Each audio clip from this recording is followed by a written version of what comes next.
आज कक्षा 12 का हम पाठ 6 इतिहास में भक्ति सूफ़ी परंपराएं, ये पाठ का बचा हुआ शेष भाग हम बता रहे हैं आपको।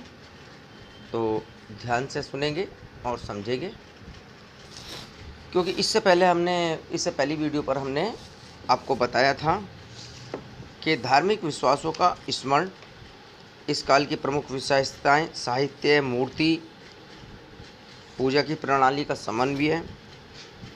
इतिहासकार कहते हैं यहाँ दो प्रकार की प्रक्रिया थी। प्रक्रिया 1, प्रक्रिया 2 ब्राह्मणी विचारधारा और स्त्री शूद्र एवं सामाजिक वर्ग की विचारधारा। ये हमने आपको पहले पढ़ाया है। महान और लघु परंपराएं, देवी संप्रदाय, देवी की पूजा होती थी और इस समय विष्णु और शिव, दो ईश्वर की ज़्यादातर आराधना किया करते थे। यही प्रमुख देवता थे। इसके बाद आज जो पढ़ा रहे हैं हम, भेद और संघर्ष। इसमें बताया गया है ज़्यादातर देवी आराधनी पद्धति से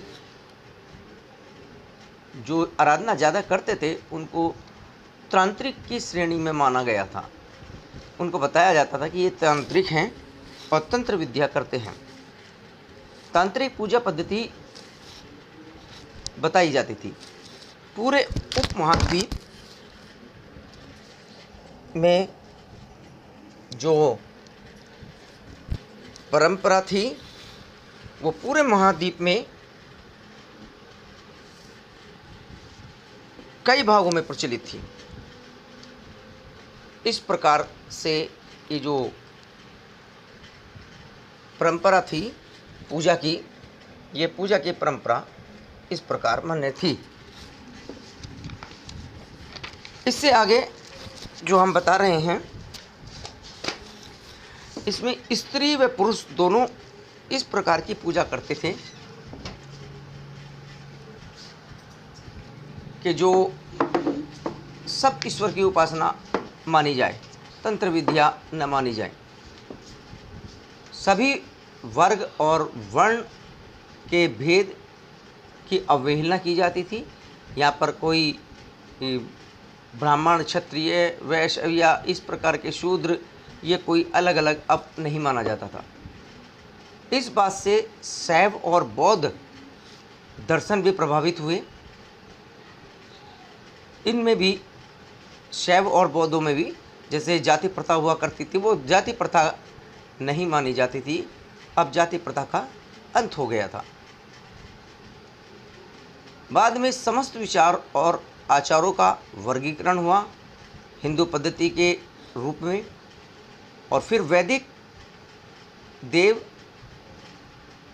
के रूप में भगवान इंद्र, अग्नि और सोम जैसे देवताओं को पूजा जाने लगा। अन्य देवता गौण हो चुके थे। इस समय केवल इंद्र, अग्नि और सोम देवता की पूजा की जाती थी। साहित्य और मूर्ति कला में इनका निरूपण दिखना बंद हो गया था। केवल इनको पूजा जाता था।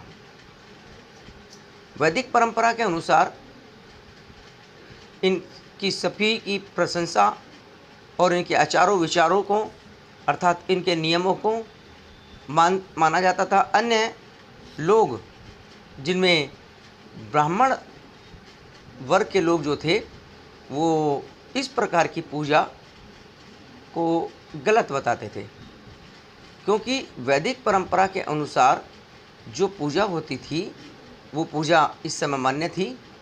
लेकिन ब्राह्मण लोग ये कहते थे कि जिस पूजा में मंत्र और उच्चारण ना हो तो वो पूजा नहीं कहलाती। इस समय प्रमुख देवताओं के रूप में भगवान शिव और विष्णु ही सर्वोच्च देवता हुआ करते थे। इन्हीं की मान्यता थी। उपासना की कविताएं और प्रारंभिक भक्ति परंपरा कई बार कुछ संत और कवि ऐसे नेता बनकर उभरे जिनके आसपास भक्तजन का पूरा समुदाय गठन हो जाता था। इनमें वो संत जो अपनी रचनाएं लिखते थे और गाते थे, ईश्वर की भक्ति करते थे, जिसमें मीरा, चैतन्य, ये इस प्रकार के जो संत थे, ये भक्ति भाव से परिपूर्ण, कबीर, जो गुरु नानक, इस प्रकार के जो देवता थे, वे सभी ईश्वर की उपासना करते थे और उनके भजन गाते थे, गीत गाते थे। ऐसा एक समुदाय बन गया था और उस समुदाय में वो भक्त गीत गाने वाले समुदाय के में गठन हो गया था। ज़्यादातर जो परंपरा थी उसमें ब्राह्मण देवता और भक्त के बीच में बिचौलिए का काम करते थे, क्योंकि ब्राह्मण जो थे अर्थात वही बिचौलिया होते थे। उनके द्वारा कुछ इस प्रकार के कार्य कराए जाते थे जो आडंबर सहित पूर्ण होते थे।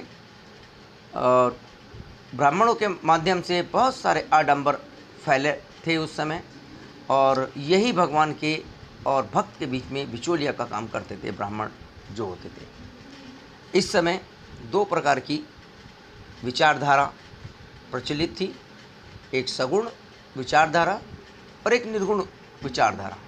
सगुण और निर्गुण अर्थात जो सगुण होते हैं वो मूर्ति पूजा और विष्णु देवी के रूप में उनकी पूजा करते थे, वो सगुण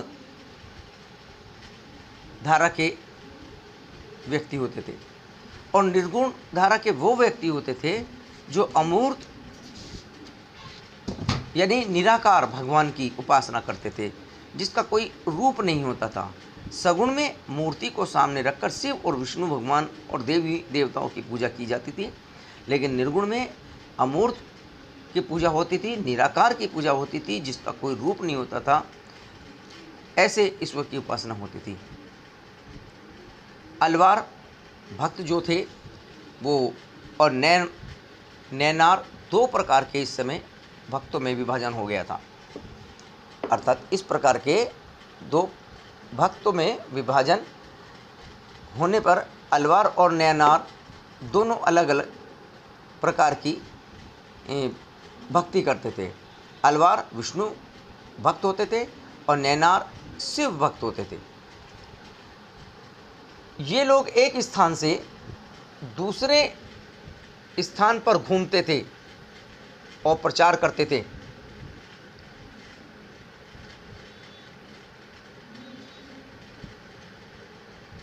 इस प्रकार से घूम घूम कर जो प्रचार करने का कार्य करते थे, वो भजन और गीत भी गाते थे।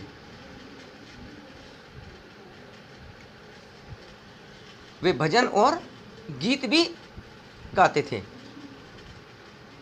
कुछ पावन स्थलों को पर घूमते थे और उनको पूजनीय स्थल भी बताते थे और वहीं अपना निवास स्थान बना लेते थे।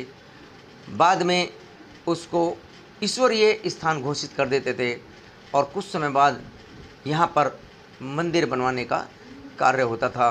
और मंदिर बनवाने के बाद ये लोग उस स्थान को तीर्थ स्थल की उपाधि से विभूषित कर देते थे कि वह तीर्थ स्थल है, ईश्वर का घर है और यहाँ पर ईश्वर के दर्शन होते हैं।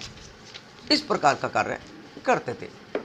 अलवार और नैनार संतों में जाति प्रथा का विरोध किया गया, जैसे बौद्ध और जैन धर्मों में का विरोध किया जाता था, ठीक इसी प्रकार अलवार और नैनार दोनों प्रकार के संत जाति प्रथा का विरोध करते थे। ब्राह्मणों का प्रमुखता से विरोध किया जाता था। भक्ति संत अलग अलग समुदाय के अलग अलग होते थे, जिसमें ब्राह्मण, शिल्पकार, किसान और अस्पृश्य यानी अछूत, अस्पृश्य होते हैं अछूत लोग, तो ये सब इसमें होते थे। अलवार और नैनार की जो रचना, इन्होंने एक ऐसा ग्रंथ बनाया था जिसको चारों वेदों के नाम से भी महत्वपूर्ण महान ग्रंथ माना जाता था। लगभग इनमें 4000 पावन रचनाएं हुआ करती थी और वो भक्ति रचनाएं का संकलन करने पर एक महान ग्रंथ बनाया जिसकी तुलना चारों वेदों से की जाती थी। उस ग्रंथ का नाम था नलयीरा दिव्य प्रबंधनम। इसका नाम है नलयीरा दिव्य प्रबंधनम। ये जो ग्रंथ है ये चारों वेदों के से भी बड़ा ग्रंथ था और इसमें भगवान की उपासना, भक्ति रचना, भक्ति गीत, 4000 से भी ज़्यादा रचनाएं इसमें सम्मिलित थी। तो इस प्रकार से इनका ये जो ग्रंथ था, ये ग्रंथ महान ग्रंथ के रूप में इसको जाना गया। स्त्री भक्ति, आगे चलते हैं।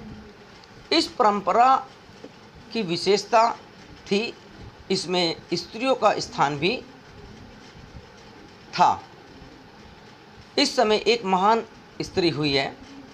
अंडाल नामक अलवार जाति में अंडाल नामक अलवार स्त्री के भक्ति गीत गाने का प्रचलन था।